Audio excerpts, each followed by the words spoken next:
Hello guys, this is Shadow Ghost again, bringing you another tutorial of my first video, the continuation of it pretty much. In this video I will be going over upgrades and what you should be doing and what you should not be doing.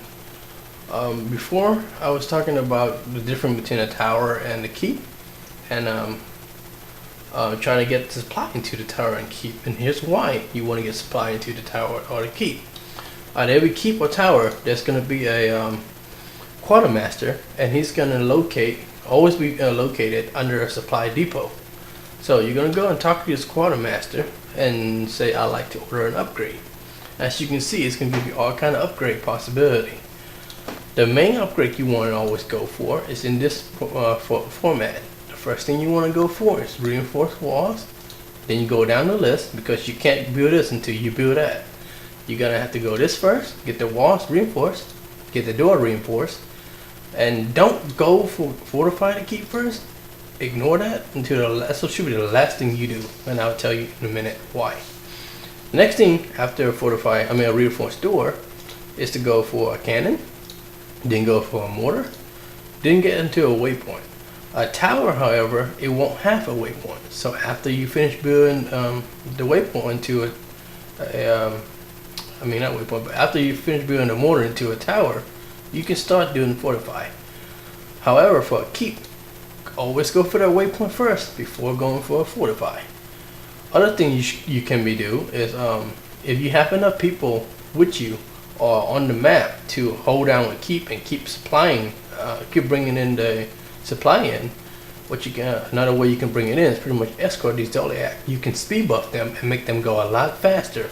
So that's a good rule of thumb to get them into keeps and tower.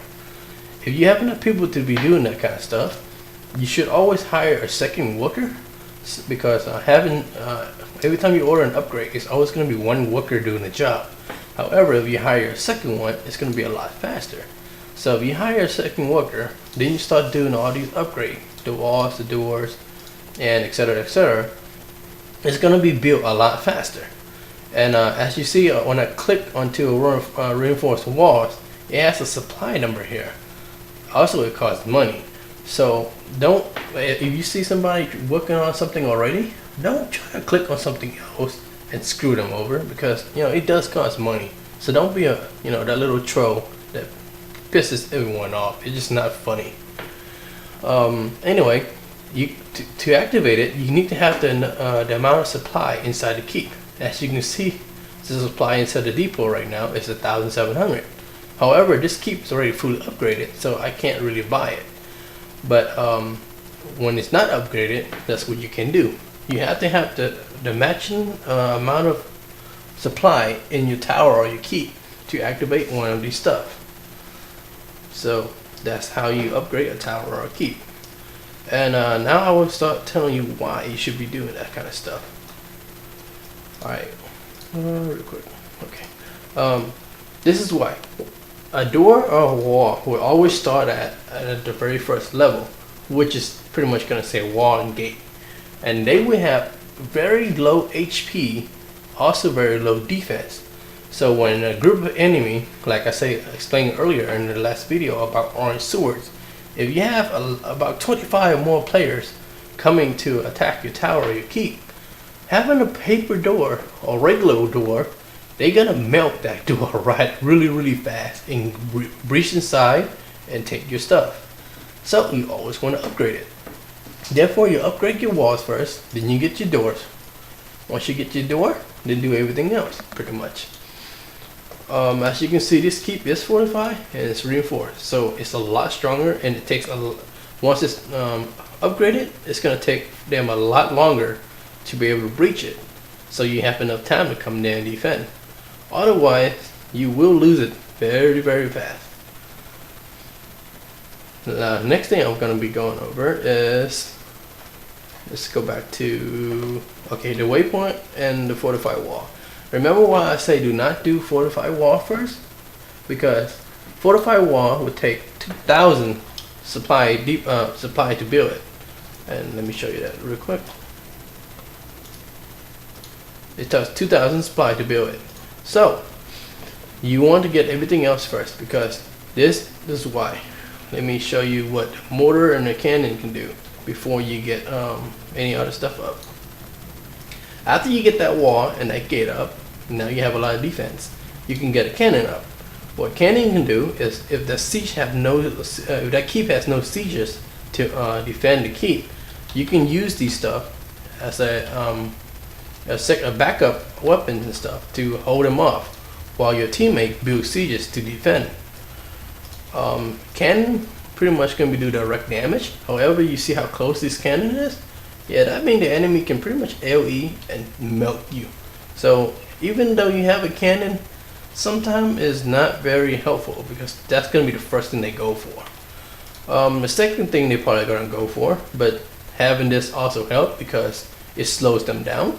They're gonna have to kill your cannon, then they have to kill your auto before they can build anything down there to break down your gate. So pretty much the more time you can delay, the better.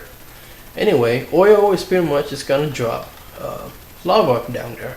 So anything they build down there will be destroyed, including themselves. Let's see what the last one.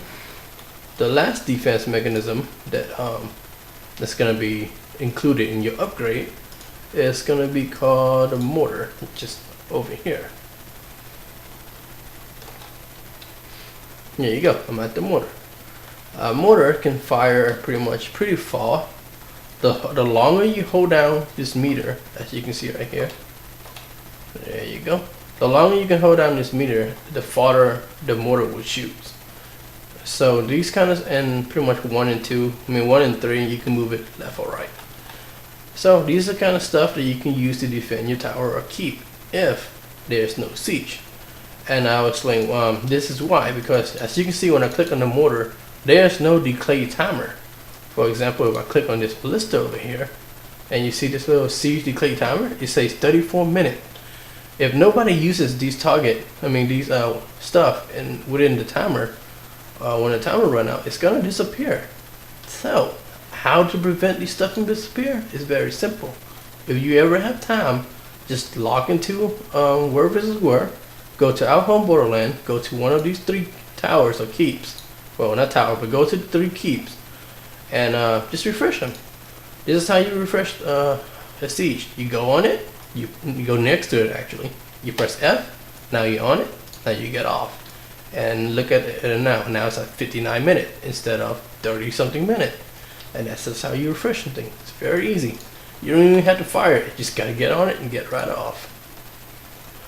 Anyway, that's conclude my upgrade and other helpful tip about this video. I will explain more on the next video.